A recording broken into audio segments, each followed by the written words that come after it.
بسم اللہ الرحمن الرحیم۔ حضور پاک محمد صلی اللہ علیہ وآلہ وسلم کا جو کہ پورے جہاں کا سردار اور میری آقا اور میرے خدا کا میں شکریہ ادا کرتا ہوں کہ 2018 حج کے بعد اور اس کے بعد مختلف ادوار میں 6 عمرے مجھے سعادت فرمائی۔ میں حضور پاک محمد صلی اللہ علیہ وسلم کی زندگی پر تھوڑی سی مختصر بیان کرنا چاہوں گا۔ ہمارے حضور پاک محمد صلی اللہ علیہ وسلم 570 عیسوی میں مکہ میں جو ہے وہ قریش قبیلے میں پیدا ہوئے۔ قریش قبیلہ اس ادوار میں ایک معتبر قبیلہ تھا۔ آپ صلی اللہ علیہ وسلم کا جو والد صاحب تھا وہ حضرت عبداللہ تھا۔ ان کے پیدائش ہونے سے پہلے ان کا انتقال ہوا۔ آپ حضور محمد صلی اللہ علیہ وسلم کا والدہ کا نام حضرت امینہ تھا۔ جب حضور پاک محمد صلی اللہ علیہ وسلم 6 سال کا تھا تو ان کا والدہ کا انتقال ہوا۔ ان کے بعد ان کی پرورش ان کے دادا عبد المطلب نے کی۔ ان کے انتقال ہونے کے بعد ان کا پرورش ان کا چاچا ابو طالب نے کی۔ آپ صلی اللہ علیہ وسلم نے پہلے شادی حضرت خدیجہ رضی اللہ تعالیٰ عنہ سے کی۔ وہ پہلے عورت تھی جو انہوں نے اسلام قبول کیا۔ حضور پاک محمد صلی اللہ علیہ وسلم نے ان کے ساتھ بزنس میں بھی ہاتھ بٹایا۔ حضرت خدیجہ جو تھی وہ مکہ کے ایک امیر ترین عورت تھی جو مکہ سے مصر کے درمیان وہ تجارت کیا کرتی تھی۔ ان کے انتقال ہونے کے بعد آپ حضور پاک صلی اللہ علیہ وسلم پر کافی پریشانیاں گزری۔ ان کے بعد انہوں نے حضرت عائشہ رضی اللہ تعالیٰ عنہ سے شادی کی۔ حضور پاک محمد صلی اللہ علیہ وسلم کی جب ان سے شادی ہوئی تو آپ صلی اللہ علیہ وسلم کی عمر وہ 50 سال تھی اور حضرت عائشہ رضی اللہ تعالیٰ عنہ کی عمر جو تھی وہ 13 سال تھی۔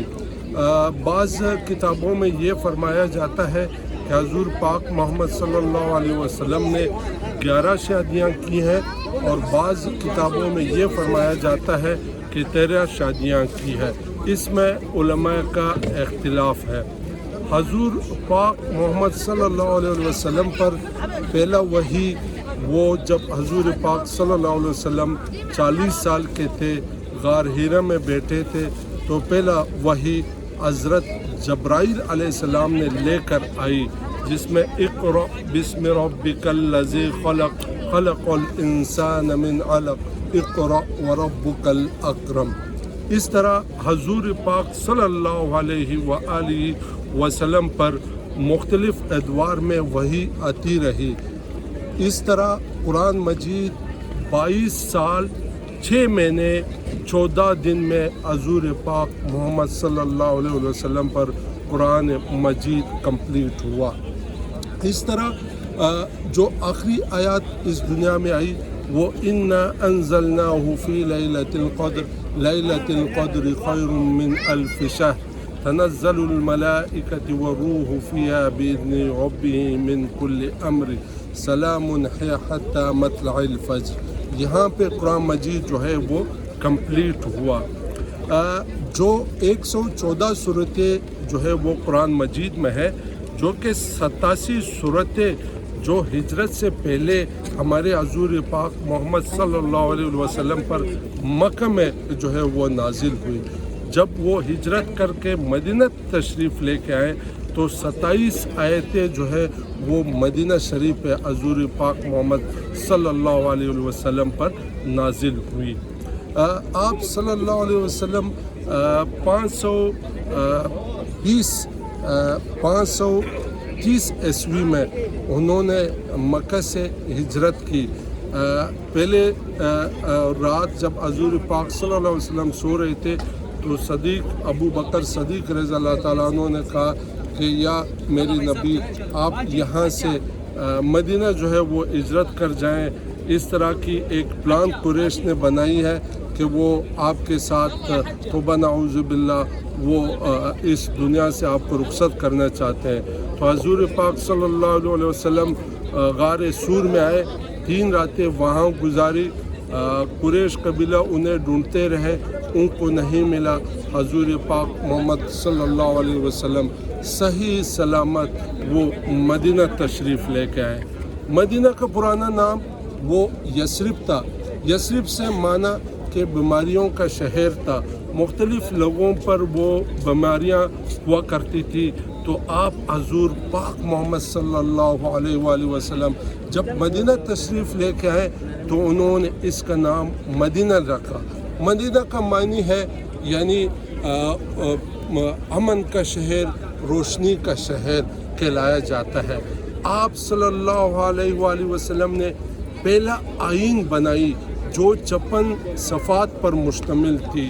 یہ اسلام کا پہلا آئین تھا جو کہ وہ امن اور امن کا نام دیتا ہے، یعنی خیانت کا، اور اسی طرح مختلف اور چیزیں تھے۔ یہاں مدینہ میں 4 قومیں آباد تھی، تو آپ ان کو اس میں جو کہ عیسائی کمیونٹی کے لوگ بھی تھے، اور دیکھ کر بنو قزید یہ قومیں آباد تھی۔ آپ صلی اللہ علیہ وآلہ وسلم نے ان کو مذہبی آزادی دی، اور ان سے ایک معاہدہ کیا گیا کہ اگر کفار کی طرف سے مدینہ پر کوئی حملہ ہوتا ہے تو ہم نے سب مل کر اس مدینے کی حفاظت کرنی ہے۔ آپ صلی اللہ علیہ وآلہ وسلم نے 28 غزوات پر براہ راست خود جو ہے وہ جہاد کی۔ اس میں جنگ خندق، جنگ احد، جنگ بدر، یہ اس میں یقیناً مسلمانوں کو فتح حاصل ہوا۔ اس کے بعد جو حضور پاک محمد صلی اللہ علیہ وآلہ وسلم کا مختلف ان کے دوار میں جہاد کا حکم دیا گیا ہے، انہیں سریے کہتے ہیں، لیکن آپ حضور پاک صلی اللہ علیہ وآلہ وسلم نے ان سریوں میں براہ راست خود تو جنگ نہیں لڑی، لیکن انہوں نے حکم دیا جو کہ اس میں سے 46 سے 60 سریے کہاں جاتا ہے، لیکن اس میں بھی علماء کا اختلاف ہے، اس لیے میں وہ ایگزیکٹ فگر نہیں بتا سکتا۔ تو حضور پاک صلی اللہ علیہ وسلم نے یقیناً اگر ہم ان کی زندگی پر چلیں تو ہماری زندگی میں بہت ساری خوشیاں نصیب ہوں گے۔ یہ جو مدینہ ہے یہ اس وقت کی ریاست تھی اسلام کی، اور آپ صلی اللہ علیہ وسلم نے یہاں سے پورا اسلام پھیلایا۔ ایگزیکٹ 8 سال ہونے کے بعد آپ صلی اللہ علیہ وسلم نے یہاں سے پورا اسلامی ممالک کو پیغام بھیجا کہ آئیں ہمارے ساتھ شامل رہیں، ہم نے جا کر مکہ کو فتح کرنا ہے۔ تو آپ حضور پاک صلی اللہ علیہ وآلہ وسلم نے 628 عیسوی کو انہوں نے مدینہ سے مکہ تشریف لے گئے، اور مکہ کو بغیر خونریزی کے انہوں نے مکہ کو فتح کیا، اور جہاں پر وہاں بدھیت تھی انہوں نے تمام بتوں کو گرا دیا اور اسے مسمار کر دیا، اور یہاں سے جو ہے وہ مکہ بھی فتح ہوا۔ ہمارے حضور پاک محمد صلی اللہ علیہ وآلہ وسلم نے 1 حج اور 4 عمروں کی سعادت حاصل کی تھی۔ یا اللہ ہمارے سب مسلمانوں کو یہ حج اور عمرہ کی سعادت عطا فرما، آمین۔ اور ہمارے حضور پاک محمد صلی اللہ علیہ وسلم وہ آخری ادوار میں 62 سال میں وہ عرفات کے میدان میں گئے اور انہوں نے حج ادا کی، اور مسجد نمرہ جو کہ اس وقت مسجد نمرہ تو نہیں تھی، ایک میدانی علاقہ تھا، وہاں پہ آخری حج کا خطبہ دیا گیا، اور یہاں پہ ان کا جو طبیعت تھا یعنی ان کی جو صحت تھی وہ ناساز تھی، اور فوراً حج کے بعد وہ مدینہ تشریف لے کے آئے، اور مدینہ میں یہاں پہ ان کا وصال ہوا، اور یہاں میری بہن جو میرے آقا یہاں پہ وہ دفن ہے۔ ان کے ساتھ حضرت ابو بکر صدیق رضی اللہ تعالیٰ عنہ اور حضرت عمر رضی اللہ تعالیٰ عنہ وہ دفن ہے، اور حضرت عثمان غنی رضی اللہ تعالیٰ عنہ جو ہے وہ حضرت